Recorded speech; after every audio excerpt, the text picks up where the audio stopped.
시민들의 안전과 평화를 과학으로 해결한다. 여기는 생존탐구 프로젝트 신박한 벙커입니다. 반갑습니다. 반갑습니다. 오늘도 활기차게 문을 열었습니다. 여러분들께 질문 하나 드릴게요. 혹시 어제, 그러니까 10월 25일이 무슨 날인지 알고 계시는 분? 저요. 10월 25일은 국민 배우 김혜자 씨의 생일입니다. 예, 김혜자 선배님 생일신 축하드립니다. 정답! 네. 정답이요. 10월 25일은 파블로 피카소의 생일입니다. 맞죠? 정확히 119년 전에. 네. 달력을 좀 보세요. 10월 25일은 독도 날이잖아요. 역시. 역시 애국자는 다르다. 네, 독도의 제가 날. 이 대답을 기다리고 있었거든요. 모두 맞지만 네. 여러분 매년 10월 25일은 바로 독도의 날입니다. 일본의 영유권 야욕과 역사 왜곡으로부터 독도를 지키기 위해서 지정한 날이니까요. 여러분 꼭 기억해 두시기 바랍니다. 그런데 제가 최근에 굉장히 안타까운 소식을 들었습니다. 최근에 이제 독도의 입항이 전면 중단됐다 이런 소식을 들었거든요. 그 올해 유달리 태풍이 많았잖아요. 그러면서 태풍 때문에 독도 선착장에 문제가 생겨가지고 입항이 금지되는 일이 생겼다고 합니다. 입항이 지금까지는 전면 중단된 상태로 알려져 있습니다. 네, 하루빨리 복구될 수 있기를 저희가 함께 기도해 보겠습니다. 자, 그럼 본격적으로 신박한 벙커 문을 열어보도록 하겠습니다. 시민을 구할 오늘의 주제 알려주세요.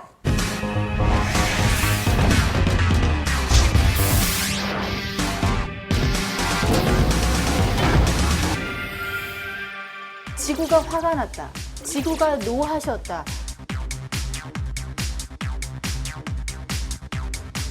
이 비의 이름은 장마가 아니라 기후위기입니다. 장마가 아니라 지구의 눈물이다. 맞네.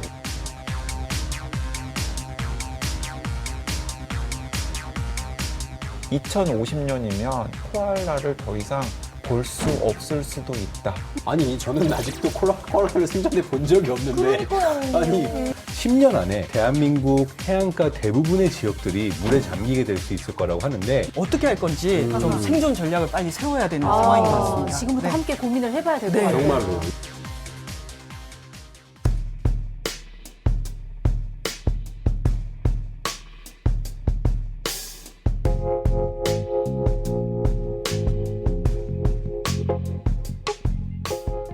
자, 오늘의 주제는 바로 지구의 분노입니다. 최근에 지구가 화가 났다.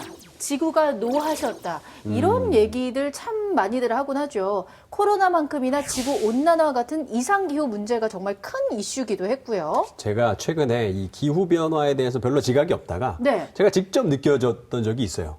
얼마 전에 집에서 햄버거가 먹고 싶어서 햄버거를 시켰거든요. 네. 근데 햄버거에 토마토가 없는 거예요. 맞아요. 이게 무슨 일이야. 이 기후 문제 때문에 토마토 수급이 안 돼서 햄버거에 토마토가 없어요. 올해는 특히나 한국에 비 피해가 심했는데요. 1973년 이후로 기상관측 이후로 역대 최장 장마 기간이었다고 합니다. 그래서 정말 여름 내내 비만 오다가 가을이 온 것 같은 기분인데 강원도 지역에는 유실 지뢰 피해도 있었고 또 남부 지역에는 정말 많은 집들이 수해 피해를 입기도 했고요. 맞습니다. 비가 많이 오는 바람에 이 도로에 포트홀이 생겨가지고 여러 가지 문제도 많았었는데요. 장마가 한창이던 8월의 경우에는 5,400건이나 포트홀 신고가 들어왔다 그래요. 경기도에서만. 작년 8월과 비교했을 때 2배 이상 늘어난 수치라고 합니다. 아, 이런 얘기를 하다 보면 정말 더 이상 기후 위기를 눈 감고 있을 수만은 없다는 생각이 다시 한번 듭니다. 그래서 저희가 모신 분이 있는데요. 지속 가능한 지구를 위한 솔루션을 제시할 지정 생존자 이유진 박사 모십니다. 어서 오세요.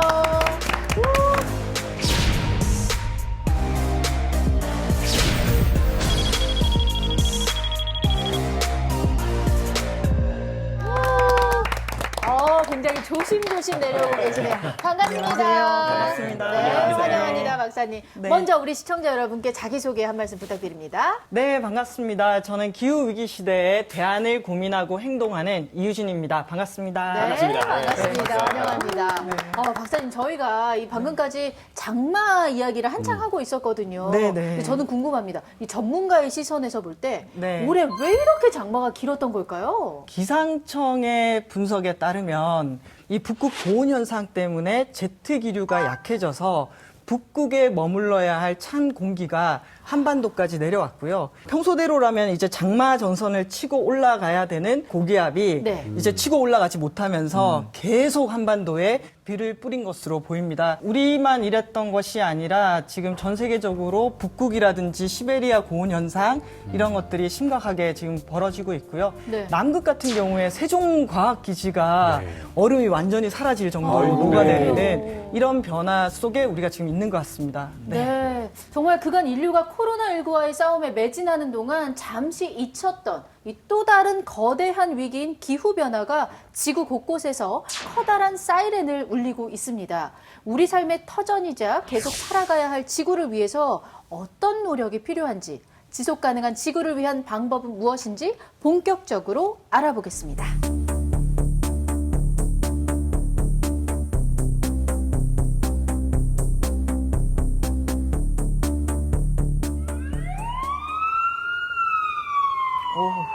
외부에서 메시지가 도착했습니다. 이번 키워드는 인천공항입니다.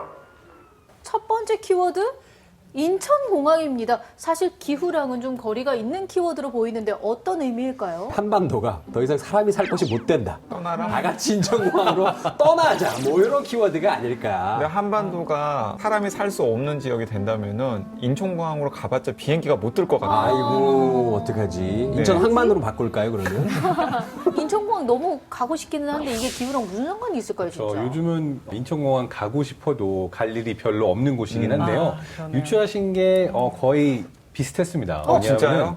환경단체 그린피스에 의하면 지금 현재 기후 위기를 지금 현재 상태로 우리가 방치할 경우에는 10년 안에 대한민국 해안가 대부분의 지역들이 물에 잠기게 될 수 있을 거라고 하는데 네. 그중에는 인천공항도 포함이 되어 있어서 가고 싶어도 갈 수 없을 만큼 인천공항이 아예 해수면이 높아져서 물에 잠기는 그러한 상황이 벌어질 수 있을 것이다 라는 연구 결과였고요. 정말인가요? 네, 해수면 상승 플러스 태풍 거기에 만조까지 겹치게 됐을 경우에 아하. 서해안이라든지 또 우리나라의 이렇게 인천공항 그리고 해운대 이런 데가 침수될 수 있다라는 이런 내용인데요. 네. 실제로 제가 기후 관련 자료를 찾다가 부동산 저널에서 네. 이런 표현을 쓰더라고요. 앞으로는 해수면 상승에 대비해서 투자를 해야 된다. 이게 무슨 일이 아니에요, 아, 이거? 근데 그분들이 이런 거에 굉장히 빠르십니다. 네. 올해 장마, 이번 장마가 유독 길고 태풍도 많았던 게 사실이잖아요. 네네. 그게 이제 지구 온난화 때문이다 이런 이야기가 있던데 네. 그게 정말인 건가요? 네, 실제로 19세기 중반에 지구 평균 표면 온도랑 비교했을 때 현재까지 약 1도 정도가 이미 상승한 상황이에요. 거기에 한반도 같은 경우에는 이제 1.8도가 올랐으니까요. 네. 온도 상승 속도도 상당히 빠르게 진행되고 있고요. 그리고 폭염 무섭지 않습니까? 네. 예. 폭염 일수도 지금보다 3배 가까이 늘어나서 2070년대 경도에는 31일 이상 폭염 일수가 진행될 거다라는 이런 전망이 있습니다. 최근에 일어나고 있는 변화들이 상당히 급격하게 일어나고 있기 때문에 지금 당장 어떻게 할 건지 좀 생존 전략을 빨리 세워야 되는 상황인 것 같습니다. 지금부터 네. 함께 고민을 해봐야 될 것 네. 같아요. 정말로요. 안 그래도 저희가 장마 얘기 굉장히 좀 많이 나눴는데 지금 네. 이번 장마가 굉장히 길고 그렇죠. 태풍도 많았잖아요. 맞아요, 그런데 맞아요. SNS 해시태그 캠페인 문구가 이 비의 이름은 장마가 아니라 기후위기입니다. 그래서 장마가 아니라 지구의 눈물이다. 맞아. 네. 그런데 이번에 이 장마를 경험하면서 많은 분들이 정말 기후위기네? 라고 얘기하셨는데 예. 사실상 우리가 이렇게 정말 심각하네 라고 인지하지 못했을 뿐 이미 기후위기의 한 중간에 우리가 살고 있었다라는 어떤 의미에서 거고요. 거의 매년 역대 최악, 역대 그렇죠. 최장 뭐 이런 말들을 듣는다는 건 사실 매년 반복되면은 이건 그냥 역대로 말할 수 있는 것이 아니라 네. 진행 중인 위기인 네, 거네요. 맞습니다. 근데 왜 유독 이렇게 오래 크게 느껴질까요? 저는 이 원인에 언론의 역할 이런 것도 있는 것 같습니다. 언론이요? 네. 언론이 이 수도권을 중심으로 다루다 보니까 우리나라 전역에서 일어나고 있는 이런 피해 이런 것들을 잘 다루지 않고 있었던 게 아닌가라는 생각이 네, 듭니다. 많이 좀 다뤄주세요. 예, 지금 세견 좀 들으십시오. 네, 알겠습니다. 예. 반성하겠습니다. 서울만 대한민국이 아닌 거거든요. 맞습니다. 네, 반성합니다. 예, 예. 네, 반성합니다. 장마뿐만 아니라 태풍도 점점 더 자주 오는 것 같아요. 그래서 네, 여기서 맞아요. 퀴즈 하나 네, 네. 던지고 가겠습니다. 네. 지구 온난화가 심해질수록 태풍이 더 많이 발생한다? 또는 태풍이 더 강하게 발생한다? 맞을까요? 틀릴까요? 맞는 얘기지 않을까요? 실제로 더 많이 발생하고 있잖아요, 최근에. 하지만 저는 여기서 출제자의 성향을 보면 이건 아닐 것 같아요. 예, 출제자가 약간 변태이기 때문에 여기서 아니라는 답이 맞을 것 같습니다. 아니, 변태라니요. 반은 맞고 반은 틀린 게 그러니까 해수면 온도가 올라갈수록 태풍이 더 강해진다는 거는 팩트고 맞습니다. 네. 그래서 실제로 미국 MIT의 에마누엘 교수 연구에 따르면 전 세계적으로 수온이 상승하고 있고 이 수온이 상승할수록 발생하는 태풍들이 더 강해진다는 것은 사실로 밝혀졌습니다. 네. 그렇지만 반만 맞다고 한 건 더 많이 태풍이 발생한다는 아직 증명되지 않은 이야기라고 할 수 있겠죠. 네. 태풍이 네. 더 강해지긴 하지만 네. 더 많이 발생하는 건 아닐 수도 있다, 아직까지는. 네. 태풍이란 것이 바다에서 발생을 하고 이 높은 온도의 수온을 갖고 있는 바다의 이런 수증기 그것이 찬 공기가 만나가지고 응결되면서 에너지가 막 집중이 되는 건데요.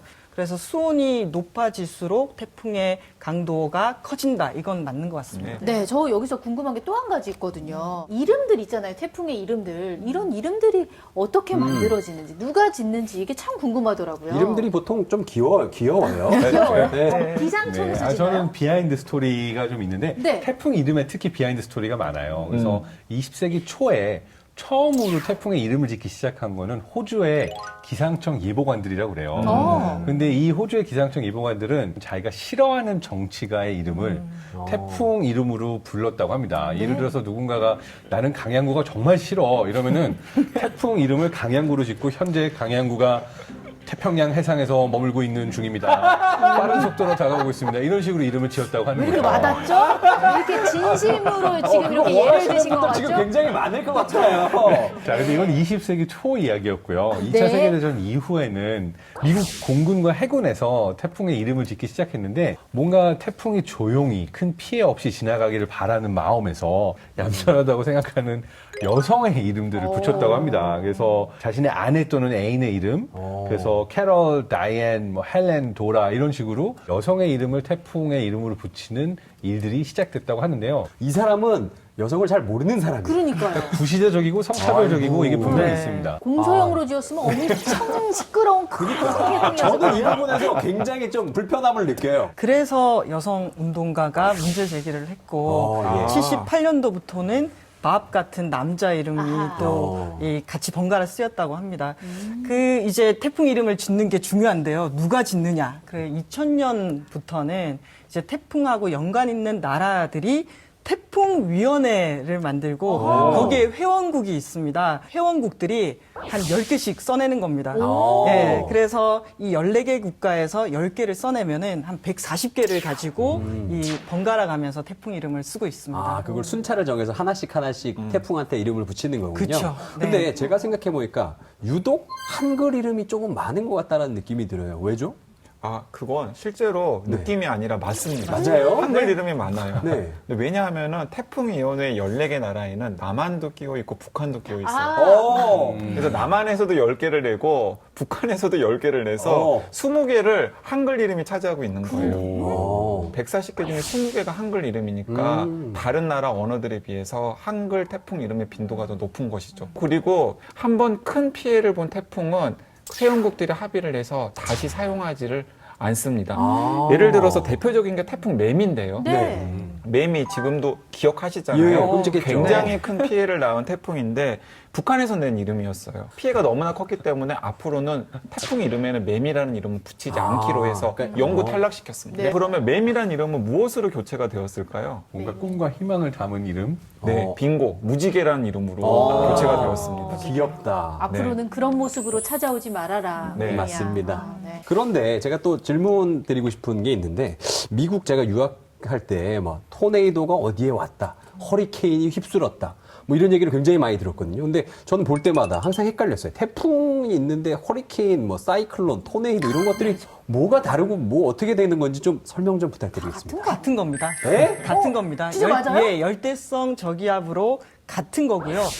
발생하는 지역에 따라 이름을 다르게 부르고 오. 있어요. 그래서 북중미에서는 허리케인이라고 하고요. 네. 인도양은 사이클론, 어머. 그리고 호주의 북동부는 윌리라고 부릅니다. 예. 토네이도는 방금 이야기한 태풍이나 사이클론이나 허리케인과는 전혀 다른 현상 네, 아닙니까? 맞습니다. 잠깐만요. 네. 진짜인가요? 왜요? 네, 태풍은 바다에서 발생하지만 토네이도 같은 경우에는 평평한 육지 지대에서도 발생하고요. 갑자기 발생했다가 네. 4-5시간 뒤에 또 멈추고 이런 성향을 갖고 있기 때문에 태풍하고 토네이도는 다른 겁니다. 저는 아주 가까이에서 한번 토네이도를 경험해 볼 적이 있었는데요. 그게 정말 가까이서 경험하면 정말 무서우면서도 신기한 게요.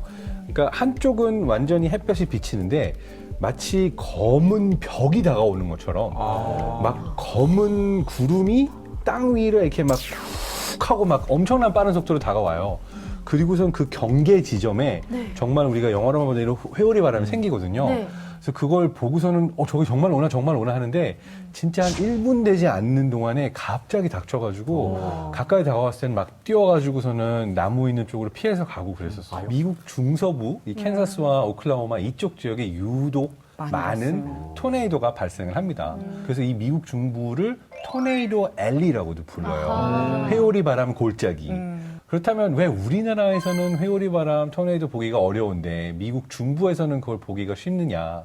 미국 중부는 평평하고 아주 넓은 어떤 그 초원들이 있기 때문에 대형 공기 흐름이 생길 수 있는 가능성이 높은데 우리나라 같은 경우는 70%가 산이다 보니까 사실 이렇게 많은 양의 공기가 한꺼번에 모이기가 어려워서 그런 토네이도를 관찰하기 어렵다고 합니다. 다행이죠. 그러게요. 다행이네요. 정말. 태풍에다가 토네이도까지 있어봐요. 여기 못 살죠. 네. 자, 그건 그렇고요. 또 한 가지 또 궁금한 게 있는데 그 올해 장마 때 한강이 거의 넘치다시피 했잖아요. 네. 그때 강변에 있던 그 식물들이 거의 물에 이제 잠겨가지고 나무들도 그렇고 머리만 빼꼼 보였었어요.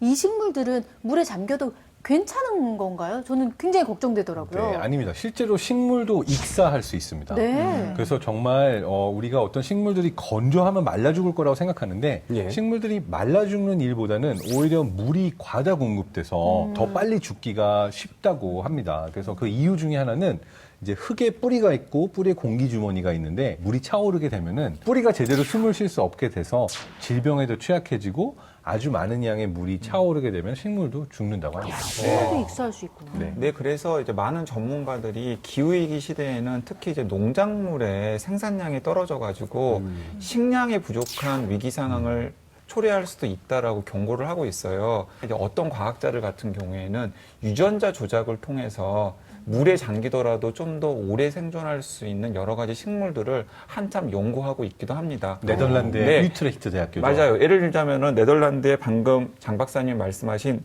위트레히트 대학의 연구팀이 유전자 조작으로 식물의 익사를 막는 방법 같은 것들을 연구하고 아하. 있기도 해요. 만약에 이런 연구를 굉장히 잘 반전시키면 홍수로 인해서 이 농작물 피해가 굉장히 줄어들 수 있게 되겠다. 그리고 또 나중에 우리가 수저 도시를 만들었을 때 좀 먹을 수도 있겠다. 하지만은 그런 일이 일어나서는 안 되죠. 네, 네, 안 네, 됩니다. 네, 네. 예, 제가 농담으로 했지만은 안 됩니다. 아, 물론입니다. 사실 뭐 이런 농작물 피해도 컸지만 올해는 인명 피해도 굉장히 많았습니다. 침수 피해 영상 보니까 진짜 무서웠어요. 제가 막상 그런 상황에 처하면 당황해서 아무것도 못할 것 같거든요. 제가 그래서 아니나 다를까 이제 소방 전문가들한테 그런 상황에서 어떻게 해야 되는지를 한번 여쭤봤어요. 그랬더니 신박한 방법을 알려주시더라고요. 네. 일단은 가장 좋은 방법은 가능한 한 빠른 시간에 유리창을 깨고 나오는 게 좋대요. 어떻게 깨요? 어떻게 깨냐면 망치 같은 게 있을 리가 없잖아요. 네. 그래서 헤드레스트가 있는 겁니다. 헤드레스트. 머리 받침대. 예. 그 머리 받침대를 의자에서 뺄 수가 있잖아요. 그렇죠. 그 머리 받침대로 이렇게 돌려서 치면은 그 차 유리가 깨진대요. 아, 맞아요. 머리 받침대에 이렇게 그 철심이 있어요, 네. 양쪽에. 네. 그거를 잡고 이렇게 깨라는 거잖아요. 깰 때 그냥 아무데나 이렇게 깨면 되는 거예요? 아닙니다. 이제 그 중앙보다도 가장자리를 2회 내지 3회 정도를 가격을 하면은 깨질 수 있다고 합니다. 일단 차에 가서 그거 빠지나 한번 빼봐야겠다. 아, 이거 쏙쏙 빠져요. 한 번도 안 빼봐가지고. 그리고 이제 깨는 게 어렵다 그러면은 살짝 틈새에다 넣고 지렛대처럼 당겨가지고 깨는 것도 가능하다고 합니다. 그런 방법이 있었군요. 근데 또 물이 막 차오르잖아요. 네. 그럼 이제 나가야 되는데 차량 문이 잘 안 열리거든요. 네, 네, 네, 왜냐하면 압력 이렇게 때문에. 물의 수위차가 있기 때문에 네. 그래서 이렇게 물이 차올라서 같아질 때까지 기다려서 예. 문을 열어야 됩니다. 아하. 물론 얼마나 당황스럽겠습니까? 그래서 당황하지 않고 이게 맞춰질 때까지 기다리면서 계속 이렇게 밀어야 되는 거죠. 네. 가슴 높이까지 네네. 앉아있을 때, 차 안에 이 앉아있을 수위가 때. 같아질 때까지. 아. 근데 비 얘기를 하다 보니까 이게 또 굉장히 궁금합니다. 7회 만에 돌아온 이용주의 신박한 질문. 따단. 홍보 좀 부탁드려요. 네, 이렇게 심심하게 돌아와요? 아니, 몰래 돌아오는 거야. 갑자기 네. 돌아와요. 되게. 네, 왠지 이번에도 안 나갈 것 같아. 안 돼! 제발, 신이시여. 이거 어떻습니까? 비가 오는데 네. 우산이 없다. 여러분들 어떻게 하시겠습니까? 뛰죠. 유교걸은 안 뛰잖아요. 뛰어야죠. 비 오면, 유교가 어딨어. 근데 유교 없어요. 비 오면 유교가 되니까. 비 맞지 말아야지, 요즘 이제. 안 돼요. 그래요. 황사비라. 박사님은? 그냥 편의점 가서 우산 사면 되지 않아요? 역시. 역시 배운 사람. 문명인 같은 이야기를 또 그렇죠, 하고 그렇죠. 있네요. 그런데 이게 열심히 우리가 뛰거든요. 보통 비가 오면. 이게 정말로 소용이 있는지 없는지. 뛰면 덜 맞는지. 이런 거 과학자분께서 한마디 해주시죠. 네, 실제로 과학자들이 굉장히 궁금해했습니다. 궁금해요. 비가 올 때 그냥 걸어가는 것과 뛸 때 비 맞는 양이 같을까 다를까. 궁금해요. 그래서 20세기 전까지는 의견이 분분했는데 역시 과학자들은 그럼 실험을 해보자. 라고 실제로 실험을 해봤죠. 그래서 미국 국립기후데이터센터의 기후학자들 그러니까 피터슨 박사랑 월리스 박사가 실제로 빗속에 뛰어들어가서 실험을 진행합니다. 똑같은 티셔츠를 입고 비가 오는데 100m를 이동하면서 한 명은 걷고 한 명은 뛰고 그러면서 누가 더 많이 비를 맞았나 이 옷이 머금은 물을 나중에 이제 짜서 결과를 내는데요. 강양구 기자님께서 결과를 발표해 주시죠. 네. 당연히, 그러니까 뛰어간 사람이 걸어간 사람보다 약 40% 정도 비를 덜 맞았음이 증명이 되었고요. 더 나아가서는 2012년에 네. 그 이탈리아의 물리학자 프랑코 보치라고 하는 분이 계시는데 바람이 뒤에서 불 경우에는 바람과 같은 속도로 뛰는 것이 비를 덜 맞는데 유리하다. 아니, 잠시만요. 바람과 같은 속도로 뛰라니. 그러니까 우리가 뭐냐면- 무슨 뭐 바람의 손자 이정우도 아니고 어떻게 바람과 똑같은 속도로 뜁니까? 그러니까 이제 비가 어느 방향에서 오느냐가 중요하다는 건데요. 비가 내 앞에서 오는데 비가 오는 방향으로 막 뛰게 되면 내가 빨리 뛰면 빨리 뛸수록 비를 더 많이 맞잖아요. 그렇죠. 근데 반대로 바람이 뒤에서 오고 있는데 내가 이제 앞으로 뛴다. 그러면 내가 빨리 뛰면 뛸수록 또는 비가 오는 속도랑 같은 속도로 뛰게 되면 비를 덜 맞는다. 근데 사실은 이 프랑코 보치 박사의 연구를 보면서 저는 그냥 헛웃음이 나왔는데요. 내가 가는 곳이 바람이 부는 곳이면 어쩔 수 없이 그곳으로 가야 되잖아요. 그렇죠. 그 비를 맞을 수밖에 없죠. 근데 일상생활에서는 사실은 별로 의미가 없는 연구다. 아니 그럴 땐 그냥 걸으면 되고요. 우연히 방향이 맞는다. 그럼 뛰는 게 유리하고요. 네. 이런 네. 과학자다운 결말이네요. 자, 저는 또 궁금한 게 하나 있습니다. 비 오는 날에 파전에 막걸리 땡기잖아요. 저는 그렇게 생각하거든요. 이건 분명히 과학적인 근거가 있을 거다. 나의 식탐이 만들어낸 결과가 아닐 거다. 어떤가요, 이거 뭐? 죄송합니다. 일단은 교수님께 죄송합니다. 교수님 모셔놓고 이런 질문을 또 왜요, 드리겠습니다. 왜요? 네. 역시 과학 요정. 왜죠? 어, 이유가 있습니다. 과학. 그쵸, 이거 제 진짜예요? 식탐 때문 아닌 거죠? 아니 이게 과학적인 이유가 있다고요 네, 지금? 소리 때문입니다. 소리. 네, 빗소리가 부침개를 붙이는 소리와 비슷합니다. 오. 그래서 빗소리를 들으면은 이제 부침개를 붙이는 소리가 연상이 되기 때문에 자연스럽게 부침개 생각이 나는 거예요. 전혀 과학적이지 않아요. 실제로 두 가지 소리의 진폭이나 주파수가 똑같아서 어허. 네, 우리 뇌에 들어가는 시그널이 거의 비슷한 거예요. 오. 후각도 영향이 있습니다. 비가 오면은 습도가 높아지죠. 그러면 공기 중에 이제 냄새 분자가 결착력이 높아지게 됩니다. 네. 맞아요. 그래서 코에 이 고소하고 이런 냄새가 예. 딱 결착을 해가지고 사람들의 식욕을 돋구는 그런 효과도 있더라고요. 그래서 비행기 기내식이 맛이 없는 거예요. 아, 네, 비행기는 안이 건조하잖아요. 엄청 오래. 네. 그래서 그 음식이 풍기는 맛있는 그 음식 분자들이 코에 잘 달라붙지 않기 때문에 아무리 맛있는 음식을 비행기에서 내놓아도 맛없게 느껴지는 거죠. 그다음 비가 오는 날은 우리가 좀 꿀꿀하다, 약간 기분이 다운된다 이런 얘기도 많이 하잖아요. 네. 그러다 보니까 이제 좀 행복 호르몬인 세로토닌이 좀 더 적게 분비된다라는 이야기도 있고 전반적으로 신진대사가 조금 떨어지는, 내려가는 그런 경향이 있다고 해요.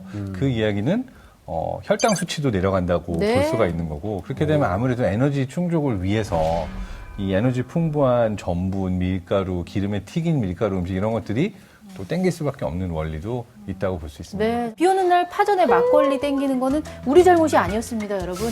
과학계에서도 인정한 이 근거가 있다는 거 여러분 명심하시고 죄책감 없이 비 오는 날 파전에 막걸리 네. 한잔 하셔도 될 것 같습니다. 인정합니다. 자, 저는 이렇게 정리하도록 하겠습니다. 외부에서 메시지가 도착했습니다. 이번 키워드는 코알라입니다. 코알라예요, 코알라. 네. 코알라가 오늘의 주제와 어떤 상관이 있을까요? 저는 요즘에 코알라 사진만 보면 눈물이 나와요. 오. 그러니까 왜 그러냐면 그 지난해 9월에 호주 남부에서 화재가 발생해서 올해 2월까지 계속되었잖아요. 네. 그 화재로 호주의 상징인 코알라의 서식지가 약 4분의 1이나 사라졌다고 합니다. 2050년이면 코알라를 더 이상 볼 수 없을 수도 있다. 코알라가 멸종될 수도 있다. 아니 저는 아직도 콜라를 생전에 본 적이 없는데 그러니까요. 아니 멸종된다뇨. 그러니까 TV에서만 보고 오, 그림 만화로만 봤잖아요. 맞아, 실제로 본 적이 한 번도 없습니다. 더 이제 가슴이 아픈 것은 뭐냐면 어쩌면 멸종이 될지도 모르는 코알라의 운명이 지구에 서식하는 다른 동식물의 운명, 더 나아가서는 어쩌면 우리 인류의 운명이 될 수도 있다라는 생각까지 하면은 더 좀 마음이 답답해지는 거죠. 그러니까 우리 코알라, 이 귀여운 코알라의 경우도 그 산불이 문제였던 거잖아요.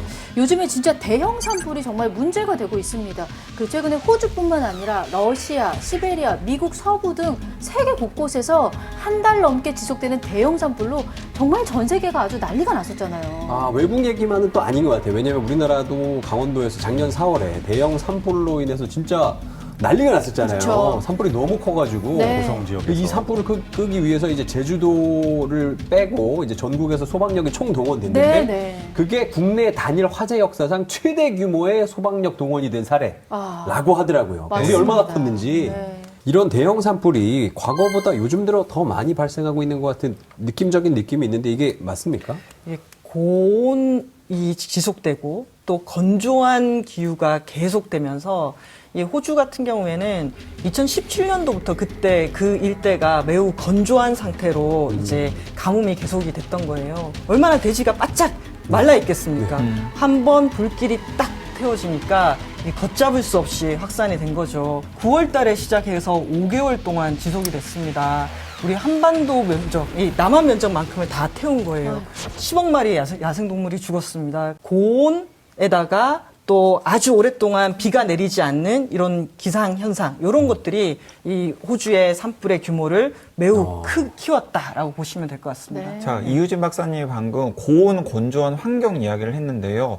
바로 그 고온 건조한 환경을 이야기하는 근본 원인을 많은 과학자들이 기후위기 때문이라고 생각을 하고 있습니다. 지구 가열로 겨울이 짧아지면서 눈이 빨리 녹잖아요. 네. 그러면은 토양이 일찍 말라서 산불에 취약한 환경이 조성이 되는 거죠. 네, 실제로 관련 연구도 있는데요. 최근 몇 년간 캘리포니아의 기온이 지구온난화로 1도에서 2도 정도 상승을 하면서 대형 산불의 원인이 되었다라는 연구가 있는데요. 1932년부터 2018년까지 캘리포니아에서 발생한 대형 산불 10개 중에서 9개가 기후위기가 더욱 심해진 2000년 이후에 발생했습니다. 또 이게 산불이 발생하면은 그 자체로 엄청나게 CO2가 많이 발생을 합니다. 이번에 2020년도 1월 달에 그 미 항공우주국 나사가 발표한 거에 따르면은 이번에 일어난 호주 산불 때문에 이 온실가스 이산화탄소가 4억 톤 이상 배출이 됐는데요. 이게 어느 정도냐면은 호주가 1년 동안 배출하는 양에 맞먹는 거예요. 산불 하나가 호주의 1년 온실가스 배출량을 다 뿜어낸 거라고 할 수가 있습니다. 그리고 한 번 배출한 이 CO2라는 게 100년에서 200년 동안 머물면서 온실 효과를 일으키기 때문에 산불은 그 자체로도 이 지구온난화에 영향을 미치는 것이 상당히 크다고 할 수가 있습니다. 그런데 이게 호주나 미국 캘리포니아 이야기가 아니에요. 예. 이제 우리나라의 경우도 마찬가지인데요. 이제 우리나라의 최근 연구 결과를 살펴보면 기온이 상승하고 건조일수가 늘어나면서 산불 발생 위험이 전반적으로 증가하고 있다라고 결론을 내리고 있고요. 우리나라 역시 기후 위기에서 자유롭지 않기 때문이다라고 이제 이야기를 하고 있는 연구 결과들이 계속해서 나오고 있습니다. 그러니까 이상기후의 영향으로 산불이 발생하고 산불의 발생 때문에 또 온실가스가 늘어서 또 이상기후가 더 심해지고 네. 이러한 악순환을 벌이고 있는데 그래서 이러한 것이 걷잡을 수 없는 기후 대재앙으로 발전하지 않기 위해서는 UN 환경계획에서 2017년 대비 각국 정부들이 이 온실가스 배출량을 50% 이상 줄여야 된다라고 이야기를 했는데요. 한국 정부가 최근에 발표한 자료에 의하면 우리나라의 경우는 이러한 감축 권고안에 절반도 달성하지 못했다고 합니다. 네. 그래서 이러한 산불의 영향, 이상기후, 기후위기를 생각하더라도 우리나라도 이러한 부분에 있어서 온실가스 배출에 조금 더 신경을 써야 될 것으로 보입니다. 네. 자, 지구 온난화로 인한 문제가 이뿐만이 아니라고 들었습니다. 지난 5, 6월에 그 아프리카 보츠와나에서 약 350마리 코끼리가 죽은 채 발견된 적이 있었는데 그 이유가 바로 기후변화랑 관련이 있다는 이야기를 들었거든요. 이번에 이 코끼리가 집단으로 폐사한 이유가 시아노박테리아라는 이 청녹조류의 신경독 때문에 발생을 했는데요. 네. 코끼리가 물을 먹으러 이렇게 웅덩이에 오지 않겠습니까? 거기서 이제 이 녹조도 같이 마시거나 노출이 된 거죠. 이렇게 코끼리가 다른 동물보다 이렇게 막 물을 좋아하고 그렇죠. 그러다 보니까 어머나. 거기에 많이 노출되고 마시고 그러면서 녹조의 독소에 노출이 되어서 이게 죽었다라고 지금 최근에 이제 연구가 나오고 있습니다. 야, 안타깝네요. 아니 그 아프리카에서는 코끼리를 보호하기 위해서 특별히 노력을 하고 있는데 네. 그 와중에 코끼리가 350마리나 이렇게 폐사를 했다고 하니까 그러니까요. 너무 안타깝습니다. 그것도 물 마시다가. 딴 것도 아니고. 네. 이뿐만 아니라 세계 최대 산호초 군락이 그레이트 베리어 리프라는 곳인데요. 수온 상승의 영향 때문에 산호초 숲이라고 불릴 정도로 아름다웠던 곳이 산호초가 앙상한 네. 뼈대만 남아서 뭐 백화현상이라고 그러죠. 이제 말라 죽는 일들이 생기고 있고요. 많은 과학자들은 이렇게 산호초 군락이 파괴되는 근본적인 원인이 수온 상승 때문이라고 보고 있습니다. 왜냐하면 이 산호초가 화려한 색을 띠는 것은 그 안에 여러 미세조류들이 예. 산호초와 같이 공생을 하면서 자기 나름의 여러 가지 색깔들을 내기 때문인데 이제 수온이 상승을 하면은 광합성 활동에 문제가 생긴 조류들이 사라지고 그 영향으로 이 산호초가 원래의 기능과 그리고 원래의 색을 잃고서 이제 말라 죽게 되는 거죠. 그러니까 이게 얼마나 심각하냐면요. 사실 빙하기와 그리고 해수면 상승기, 정말 지구상에 있었던 많은 변화를 다 이겨냈던 것이 이 그레이트 베리어 리프에 있는 산호초들이었는데 지금 현재 일어나고 있는 기후 위기는 이겨내지 못하고 굉장히 빠르게 파괴되어 가고 있다는 사실만 보아도 정말 지구가 그 이전에 경험하지 못했던 큰 위기를 겪고 있는 걸 보여준다고 할 수 있습니다. 네. 정말 뭐 다시 한번 말하지만 안타까운 일이 아닐 수 없습니다. 기후위기가 얼마나 심각한지 이제 좀 제가 새삼 또 알게 되는 것 같은데요. 네. 그럼 이제 중요한 게 기후위기 시대에 어떻게 살아남아야 하는가, 어떻게 대처해야 되는가가 더 중요할 것 같습니다. 맞아요. 우리가 어떻게 살아야 하나요, 박사님? 네. 저도 궁금했어요. 아까 제가 1도 올랐다고 그랬잖아요. 예. 네. 우리의 지구 평균 기온의 온도 상승의 마지노선은 몇 도일까? 그래서 과학자들이 2018년도에 IPCC 보고서를 내게 되는데요. 1.5도일 때 일어나는 일, 2도에서 일어나는 일을 비교해 보니까 1.5도에서 막아야 되는 거예요. 네, 그 이상 올라가면 안 돼요. 예측해 보건데 2030년에서 52년 사이에 1.5도에 도달하는 거예요. 근데 지금 속도대로 우리가 이걸 배출해 버리면은 앞으로 한 7년에서 8년 내에 1.5도에 도달하게 만드는 온실가스가 배출돼 버리는 거예요. 네. 그래서 툰베리 같은 경우에는 명확하게 과학자들이 이렇게 경고하고 있는데 어른들은 그리고 정치인들은 세계는 아무도 움직이고 있지 않다. 앞으로 더 지구에서 오랫동안 살아갈 툰베리 같은 청소년들은 네. 지금 해야 됩니다. 이런 얘기를 하고 있는 거죠. People are suffering. People are dying. Entire ecosystems are collapsing. We are in the beginning of a mass extinction, and all you can talk about is money and fairy tales of eternal economic growth. How dare you? For more than 30 years, the science has been crystal clear. How dare you continue to look away and come here saying that you are doing enough when the politics and solutions needed are still nowhere in sight? 뭐 여기 있는 우리 모두 다 어른이잖아요. 네. 굉장히 좀 찔립니다. 아, 왜 맞아요. 툰베리만큼 우리는 민감하게 대응하지 못했고 민감하게 받아들이지 못했었는지 이상기후로 인해서 지구가 몸살을 앓고 있습니다. 우리 모두가 힘을 모아서 다치고 병든 지구를 되돌려 나가는 노력이 필요한 시점인 것 같습니다. 자, 그럼 이제 이쯤에서 신박 키트 한번 열어보러 갈게요.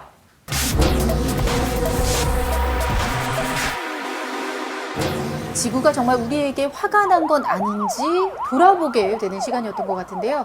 분노에 가득 찬 지구에서 현명하고 안전하게 살아남기 위해서는 신박한 생존템이 필요할 것 같습니다. 오늘은 어떤 아이템들을 준비해 오셨는지 지금부터 한번 확인해 보도록 하겠습니다. 자, 생존 키트. 오늘 굉장히 아이템이 많은데 이거부터 꺼내 볼게요. 카드네요. 이거 무슨 카드인가요? 교통카드입니다. 교통카드. 네, 제가 가지고 왔습니다. 네. 오. 주로 네. 카드를 담당하시고 있어요. 네. 그러게. 여기 몇 번째입니까? 신용카드도 한 번 주셨었거든요. 네, 이거 교통카드 돈 들어있는 거예요. 주세요. 네. 집에 갈 때, 오늘 집에 갈 때 잘 쓰도록 하겠습니다. 이 기후위기 시대에 생존하기 위해서는 첫 번째로 해야 할 일이 이산화탄소 같은 온실가스를 감축해야 되는 일이잖아요. 네. 근데 전 세계 온실가스 배출량을 보면 제일 많은 비중을 차지하는 것은 전기를 만들 때 그게 한 40% 정도 되고 두 번째가 교통 부문이에요. 네. 그러니까 뭐 우리가 비행기라던가 자동차라던가 아니면 배에서 나오는 이 온실가스가 한 20% 5분의 1 정도를 차지하거든요. 그래서 일상생활에서 우리가 실천할 수 있는 가장 좋은 가능하면은 대중교통을 많이 이용하는 네. 것입니다. 어. 그래서 이 신박한 생존 키트 아이템으로 이 교통카드를 가지고 왔습니다. 네. 오늘 집에 갈 때 지하철 잘 타고 가겠습니다. 네. 기자님 감사합니다. 네. 자, 다음 아이템 한번 살펴볼게요. 자, 다음 아이템은 스마트폰이에요. 누가 전화기를 네, 넣어놨네요. 제가 가져왔습니다. 왜죠? 스마트폰 중독이라서 단 잠시라도 보지 않으면 마음이 불안한 이런 거를 경험하시는 분들이 많을 텐데요. 네, 지금 꺼져 있어서 너무 불안해요. 너무 불안합니다. 네, 저도 비슷한데 사실 우리가 인지하지 못하고 있는 게 예. 우리가 매일매일 스마트폰으로 사용하고 있는 여러 서비스들, OTT 서비스라든지 이메일 서비스, 이 서비스들을 우리가 이용할 수 있기 위해서 엄청난 에너지가 들어가고 있고요. 우리가 이러한 사용량을 줄이기만 해도 아하. 환경 보호에 큰 영향을 미칠 수 있다라는 메시지고, 전에 제가 스트리밍 서비스에 대해서 말씀드렸잖아요. 서버랑 데이터 센터가 소비하는 전력량이 막대하고 그 전력량은 대부분 화력 발전을 통해서 소비가 되기 때문에 탄소가 나온다. 맞아요. 저희 근데 1화에서 맞아요. 다뤘었던 내용이죠. 근데 저희가 아주 쉽게 할 수 있는 방법이 오늘 하나 있어서 스마트폰으로 말씀드리는데, 스마트폰으로 잘 안 들어가시는 폴더에 들어가셔서 스팸 폴더에 들어가서 네. 거기 있는 이메일만 다 지워도요, 엄청난 환경 보호에 도움을 주실 수 있습니다. 이걸 숫자로 계산해 보면 전 세계에서 이메일을 사용하는 23억 명이 이메일 50개만 삭제해도 어허. 862만 5천 기가바이트의 공간이 절약이 되고요.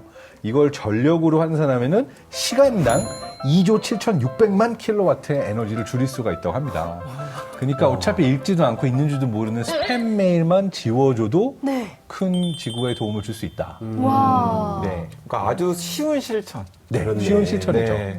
근데 스팸 메일을 지우는 것도 좋지만 애당초 스팸 메일을 보내지 않는 게 더 빠르지 않을까요? 사실 더 좋은 거는 일주일에 몇 시간 이상 디지털 디톡스? 아예 그냥 스마트폰을 정말 저는 통 안에 가둬 놓고 내가 네. 사용하지 않는 것도 방법일 수 있습니다. 네. 맞습니다. 돌려주지 최대한 좀- 마세요. 네. 돌려주지 안 돼요. 마세요. 네, 이거 아예 못 쓰게 해드릴게요. 실행하세요. 지금 바로 실천하시죠. 얼마나 좋은 방법이에요. 아예 못 쓰게 해드리면 되잖아요. 좋습니다. 네. 망치 좀 갖고 와봐. 자, 다음 생존템도 한번 열어보도록 하겠습니다. 네. 이건 뭔가요? 뭔가 제가 조립을 해야 될 것 같은데, 이거 그거잖아요. 저 제주도 갔을 때 많이 봤거든요. 네네네. 풍력 발전기. 풍력 발전기. 그쵸? 우와, 이거 너무 귀여워. 바람개비처럼 생겼는데, 제 애장품입니다. 어, 제가 가지고 있습니다. 어떤 의미로 가지고 오신 거죠? 네. 재생 가능 에너지를 늘려야 됩니다. 예, 우리나라에서 배출하는 온실가스의 86%가 에너지 분야에서 나오는데요. 다 석유나 석탄이나 가스 같은 화석 에너지 때문에 나오는 거거든요. 그러면 에너지 효율을 높이는 것도 중요하지만 태양광이나 풍력 같은 청정 재생 가능 에너지를 늘려가는 것, 이것이 기후위기 시대에 아주 적극적인 대안이 될 수가 있습니다. 저 같은 경우에는 베란다에 태양광 설치하고요.